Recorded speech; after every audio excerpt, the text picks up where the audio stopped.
여러분 창세기를 피면은요, 성경 맨 앞에 있는 책이 창세기거든요. 창세기 4장과 5장에 보면은요, 두 족보가 소개가 되어집니다. 하나는 가인의 족보고요, 그리고 또 하나는 아담의 족보입니다. 자, 좀 이제 생소하신 분들이 있으니까 제가 최대한 쉽게 설명을 해드릴게요. 하나님께서 처음으로 만드신 사람이 누구죠? 아담입니다. 자, 그 아담이요, 자식을 낳습니다. 두 아들을 낳는데요, 그 아들들의 이름이 뭐죠? 가인과 아벨입니다. 근데 이 가인이요, 그 동생을 돌로 쳐 죽입니다. 인류 최초의 살인자가 가인이에요. 그리고 이 가인은요, 그 이후로 하나님을 떠나 살게 됩니다. 이 하나님을 떠나 살게 된 가인의 족보가 창세기 4장에 소개가 되어져요. 그리고 하나님께서 가인과 아벨을 잃은 그 아담에게 셋이라는 아들을 주십니다. 이 셋을 주셔서 계보를 이어가시는데, 그거를 우리는 아담의 족보라고 하고, 그것이 창세기 5장에 나와요. 4장에는 가인의 족보가 나오고요, 5장에는 아담의 족보가 나오는 거예요. 그러니까 가인의 족보는요, 하나님 밖에 사는 인생들의 족보라고 볼 수 있고요, 아담의 족보는 하나님 안에 있는 인생들의 족보라고 할 수 있습니다. 그래서 질문 하나 해볼게요. 여러분이 생각하기에 가인의 족보와 아담의 족보 중에 어느 족보가 더 많은 열매를 맺을까요? 어느 족보가 더 인생이 좀 잘 풀리고, 좀 복도, 우리가 흔히 얘기하는 축복도 많이 받고, 좀 그럴듯한 인생을 살았을까요? 우리 아담이라고 생각하잖아요. 예수 잘 믿는 집안과 예수 믿지 않는 집안이라고 보았을 때 우리가 기대하는 게 있잖아요. 예수 잘 믿는 집안이 더 잘 돼야지, 이런 마음처럼 우리는 아담의 족보가 더 많은 열매를 맺지 않았을까 생각을 합니다. 그런데 여러분 집에 가셔서 4장과 5장을 읽어보시면 재밌는 게 나오는데요, 가인의 족보가 아담의 족보보다 더 화려합니다. 가인의 족보에 나오는 인물들을 제가 몇 사람을 소개해 볼게요. 가축을 치는 자의 시초, 악기를 다루는 자의 시초, 구리와 철 연장을 다루기 시작한 시초의 사람들이 등장을 해요. 그러니까 지금으로 말하자면 각계각층에서 꽤 이름을 날리고 성공한 자들의 이름들이 나옵니다. 그런데 5장에 아담의 족보를 보면은요, 동사 3개로 그냥 그들을 소개하고 끝내버립니다. 3개가 뭐냐? 우리 주일학생들 뭐죠? 낳고 살고 죽었더라, 이걸로 끝냅니다.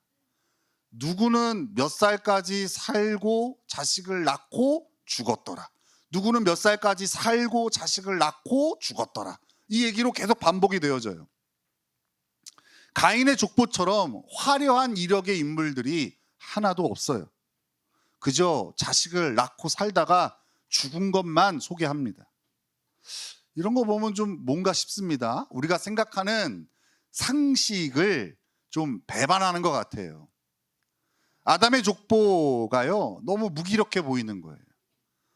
가인의 족보에 비해서 너무 초라하고 보잘것없어 보여요. 그럼 우리가 단편적으로 봤을 때, 예수 믿는 삶을 이렇게 초라하게 사는 거구나, 이렇게 우리가 생각할 수 있잖아요. 그죠? 그래서 좀 돈 좀 많고 화려하게 사는 사람들을 향해서 정죄하잖아요. 예수 믿는 사람이 그러면 돼? 예수 믿는 사람이 그런 브랜드의 옷 입으면 돼? 예수 믿는 사람들이 카니발보다 위에 급의 차를 타면 돼? 막 정죄하잖아요. 카니발까지는 괜찮아요. 패밀리카니까. 그렇게 하잖아요. 그죠? 그러니까 이걸 단편적으로 보면 그런 거예요. 예수 믿는 사람들은 이 땅에서 초라하고 비참하게 살아야 돼. 우리가 언뜻 이렇게 결론을 막 내려버립니다. 근데 우리는 하나님의 의도를 잘 읽어야 돼요. 하나님은 의도적으로 아담의 족보에서 그 인물들이 이 땅에서 이룬 성과를 배제하셨습니다. 아담의 후손 중에서 뛰어나고 놀라운 성과를 거둔 인물이 왜 없겠어요? 여러분, 예수 잘 믿는 사람 중에서요, 이 세상에서 성공하고 유명해지고 사람들의 존경을 받는 사람이 없습니까? 지금도 있잖아요. 그러나 하나님은 의도적으로 그것들을 기록하지 않으셨어요. 왜 그러셨을까요? 강조하고 싶은 게 있으셨어요. 그것이 무엇이었을까? 우리 다시 한번 창세기 5장 24절을 읽겠습니다. 다시 읽겠습니다. 5장 24절 시작.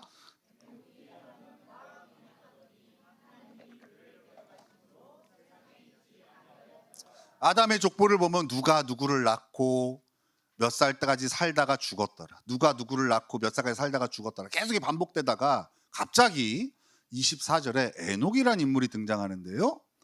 이 에녹은요, 그 패턴을 깹니다. 갑자기 특별하게 이 에녹을 소개하고 있어요. 뭐라고 소개하냐? 에녹의 인생은 하나님과 동행하였다라고 소개해요.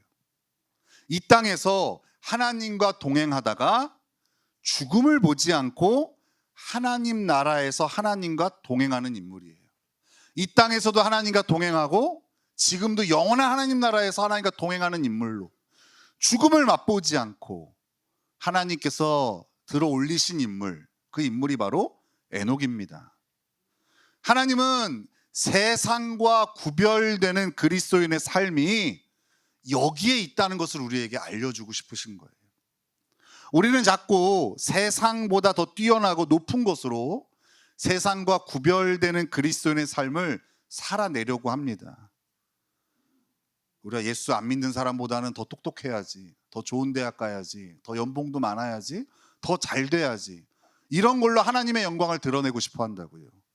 그러나 하나님은요, 우리가 그런 거에 승부를 보기를 원하지 않으세요. 하나님은 그리스도인의 삶이 하나님과 동행하는 것으로 세상에 드러나고 또 세상과 구별돼야 된다고 우리에게 소개하고 계시는 거예요. 지난주 주일학교에서요, 요 설교를 했어요. 창세기 5장 24절을 같이 읽고 요 설교를 했습니다. 그리고 아이들에게 나중에 되고 싶은 걸 적어보라고 A4 용지를 다 나눠줬습니다. 나는 무엇이 될 거예요. 그래서 땡땡만 비워놓고 줬어요. 그랬더니 아이들이요, 다 거기에 뭘 적었냐?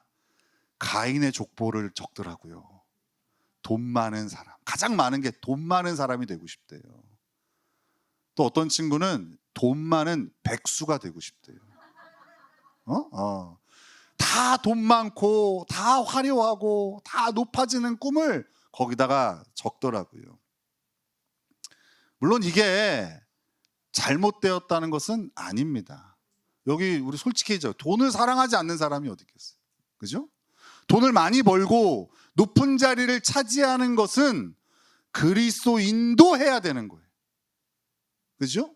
우리 여기 청년들, 학생들 잘 들으셔야 돼요. 여러분들 예수 믿는 사람들 낮아져야 된다고 공부도 낮은 점수를 일부러 받으시는데, 아니, 예수 믿는 사람도 높은 점수를 받아야 돼요.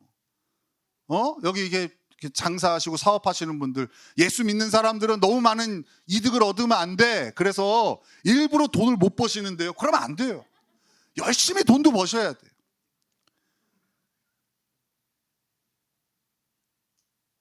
우리가 이것을 오해하면 안 됩니다. 신앙의 핵심은 돈을 많이 버냐 벌지 못하느냐에 있지 않습니다. 돈을 많이 벌고 높은 자리에 올라가는 것은 신앙과 아무 상관이 없습니다. 신앙의 핵심은 하나님과 함께 하는 겁니다. 하나님과 함께 하냐 그렇지 않느냐로 신앙의 길을 잘 걷고 있느냐 그렇지 않느냐를 구별할 수 있는 거예요. 저는요, 개인적으로 에녹도요, 인간적으로 봤을 때 굉장히 탁월한 삶을 살지 않았을까 싶어요. 제가 아는 하나님과 동행하는 사람들은요, 실제로 이 땅에서 탁월한 삶을 살아갑니다. 각자 자기의 위치에서요, 두각을 나타내요. 그러니까 에녹도 생각해 보면 이 적어놓지 않아서 그렇지, 하나님께서 기록을 안 해놓으셔서 그렇지, 하나님과 동행했던 에녹도요, 이 땅에서 많은 사람들의 존경과 또 많은 사람들의 원업이라고 할까요? 그런 인생을 살지 않았을까? 정확한 건 아니니까요, 제가 추측해 봅니다. 그러나 하나님은요, 그 부분을 기록하지 않으셨다고요. 왜요? 우리가 오해하고 착각할까 봐.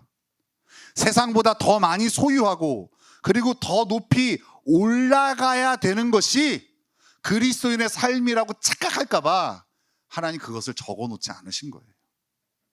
하나님은 에녹을 통해 우리에게 분명히 말씀하십니다. 하나님의 백성은 하나님과 동행하는 것으로 세상과 구별되어야 돼, 이렇게 말씀하시는 거예요. 너가 나를 잘 믿는 거는, 세상과 구별되는 거는 나랑 동행하는 것으로 구별되는 거야 라고 말씀하시는 거라고요. 그래서 지난주 우리 주일학교 아이들이 쓴 장래희망 앞에요, 이렇게 집어넣는 수식 도구를 딱 쓰고 거기다가 이렇게 쓰라고 했어요. 하나님과 함께하는, 이렇게. 그래서 우리 아이들이 이렇게 써서 사진을 찍었어요. 나는 하나님과 함께하는 돈 많은 사람이 될 거예요. 하나님과 함께하면 돈이 많아도 좋고 돈이 없어도 좋거든요. 근데 하나님과 함께하지 않으면요, 돈이 많으면 독이 돼요. 그럼 돈이 없어도 독이 돼요. 돈이 많으면 좋고 돈이 없으면 나쁜 거, 돈이 많으면 악이고 돈이 없으면 선이고, 이게 아니라 앞에 하나님과 함께하는 있고 없고가 중요하다고. 그래서 아이들에게 가르쳤어요. 지금까지 너네가 돈 많은 사람이 목표였다면, 도대체 이 목표가 어디서 왔는지 모르겠는데, 이제부터는 하나님과 함께하는 것이 목표가 돼야 된다. 뒤에 너네가 되고 싶은 거는 언제든지 바뀌어도 돼. 그건 살다 보면은 재능이 발견되어지고 내가 어떤 관심이 생겨서 바뀌어도 돼. 근데 앞에 거는 바뀌면 안 돼. 하나님과 함께하는 사람, 하나님과 함께하는 아무개, 하나님과 함께하는 화가, 하나님과 함께하는 유튜버, 하나님과 함께하는 의사, 하나님과 함께하는 백수, 이건 안 돼요. 백수는 안 돼. 돈 많은 백수, 돈 많은 건 괜찮은데 백수는 안 돼. 이 땅에 하나님 우리에게 일하는 걸 복으로 주셨거든요. 그러니까 백수는 안 되는 거야. 규환아, 알겠지? 백수는 안 되는. 응? 그런데 생각해 보니까요, 이거 아이들한테만 가르쳐서는 한계가 있다 싶더라고요. 그래서 오늘 다시 한번 이 설교를 하는 거예요. 우리 모두가 모였을 때 부모가 하나님과 함께하는 것을 별거 아닌 것처럼 가르치면 목사가 아무리 목소리를 높여도 소용이 없더라고요. 제가 20년 전부터 교회 안에서 청년들 그리고 우리 교회 아이들을 지도하면서 가장 안타까운 게 이런 겁니다. 믿는 부모들이 아담의 족보가 아닌 가인의 족보를 꿈꿉니다. 이 세상의 간판을 따기 위해 하나님을 이용하는 수준의 믿음으로 산다는 거예요. 그리고 자녀에게 전수하는 믿음도 딱 이 수준인 겁니다. 아무리 목사가 탁월해도, 그렇다 치자고요. 탁월하진 않은데 아무리 목사가 탁월해도 이 부모의 영향력을 이길 수 없습니다. 아무리 목사가 성경을 펴놓고 가리켜도 우리 엄마가 그렇다는데요, 이 진리를 못 이깁니다. 우리 아빠가 그렇다는데요, 이거를 이기지 못합니다. 우리 엄마도 그렇게 사는데요, 우리 아빠도 그렇게 사는데요, 이걸 이길 수가 없습니다. 그래서 제가 우리 아이들을 위해서 하고 있는 게 있어요. 열심히 부모들을 가르치고 있어요. 여러분들을 위해서도 그렇지만 여러분의 자녀들을 위해서 열심히 가르치고 있어요. 우리 모두 하나님과 함께하는 의 수식어에 강조점을 두고 살아야 됩니다.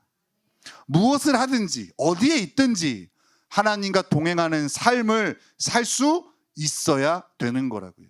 다양한 직업들을 갖고 있잖아요, 그죠? 그 다양한 직업들 앞에 무조건 써줘야 되는 것, 하나님과 함께하는 것. 이것이 빠지면 그 인생은 실패한 거예요.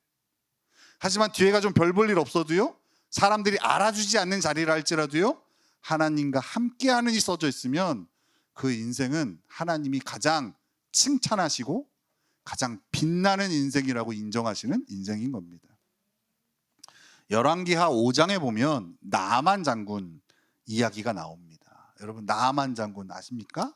나병 걸려서 요단강에서 7번 몸을 씻었더니 나았다 하는 이야기가 있어요. 다 아시죠? 우리 현도 배우님은 잘 모르시죠? 이따 송영강 배우님한테 물어보시면 잘 가르쳐 줄 겁니다. 아주 유명한 이야기예요. 주일학교를 다녀서 다 아는 이야기예요.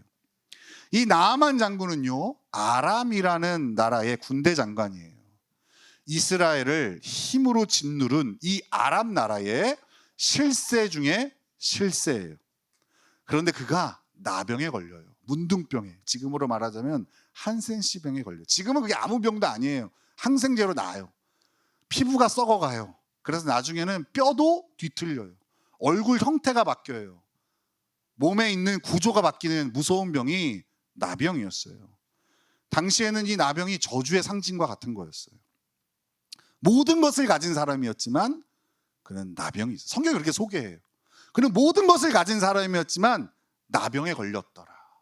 이게 성경에서 그를 소개하는 문장이에요. 이 나병이 그가 가진 모든 것을 무력화시킵니다.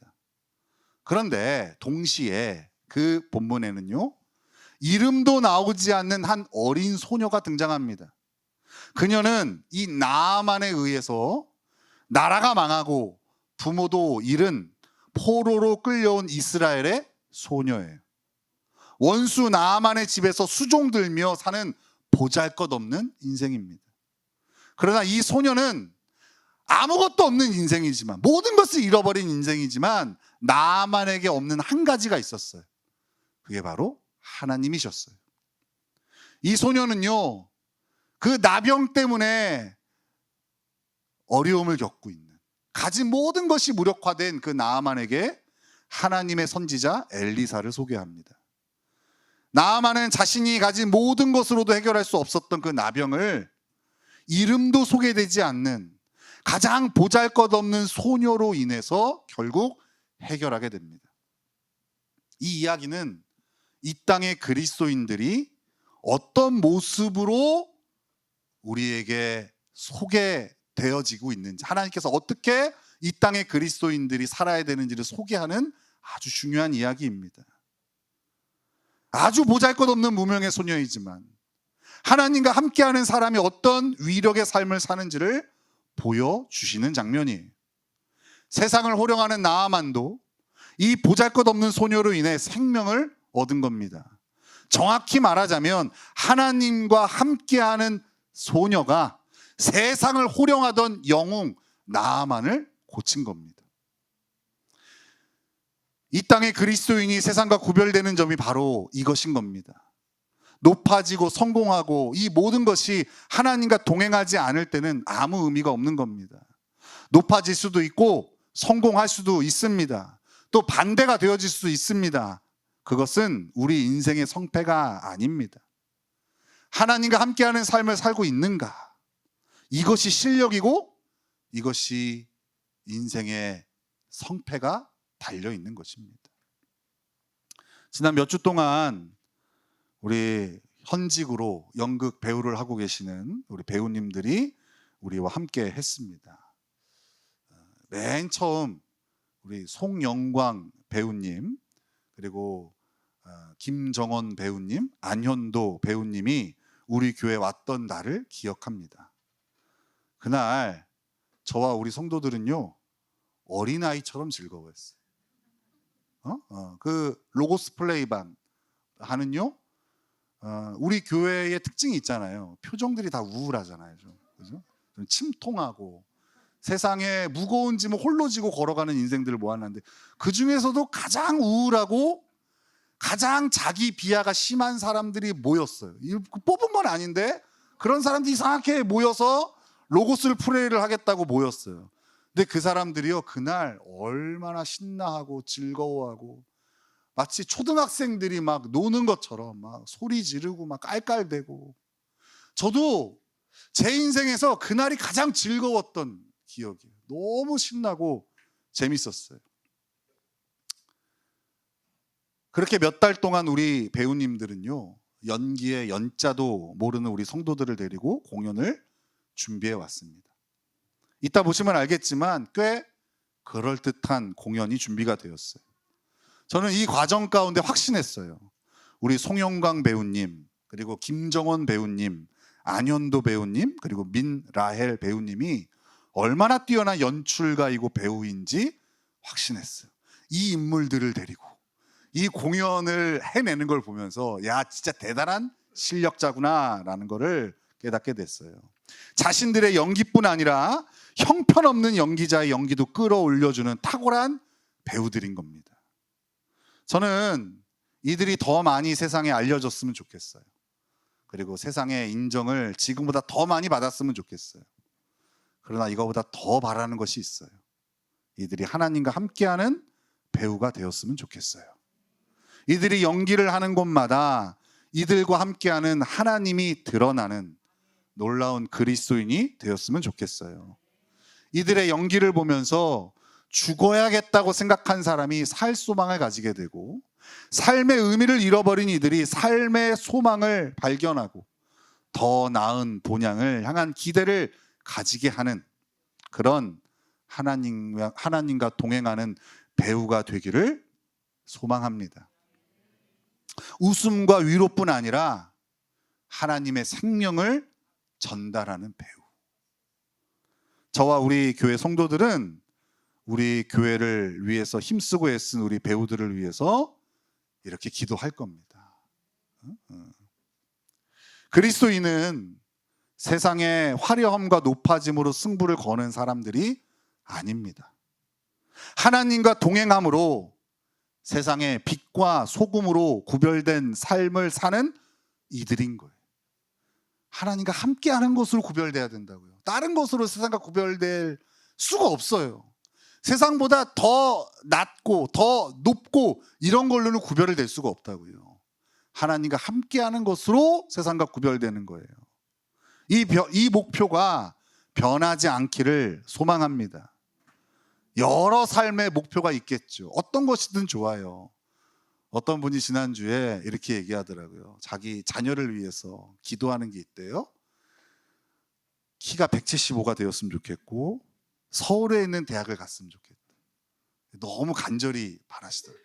이것도 좋아요. 나쁜 게 아니에요.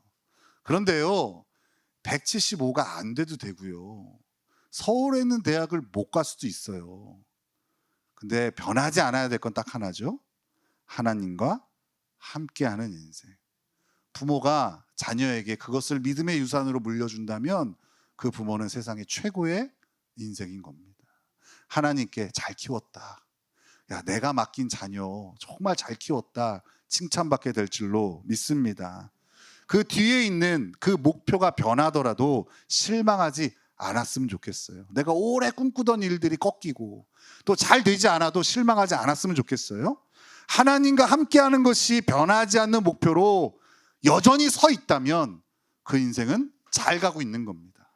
인생에 여러 우여곡절들이 있겠지만 여전히 하나님과 함께하는 그 목표가 내 인생에 가장 중요하고 가장 높은 목표라면 그 인생은 잘 가고 있는 거라고요.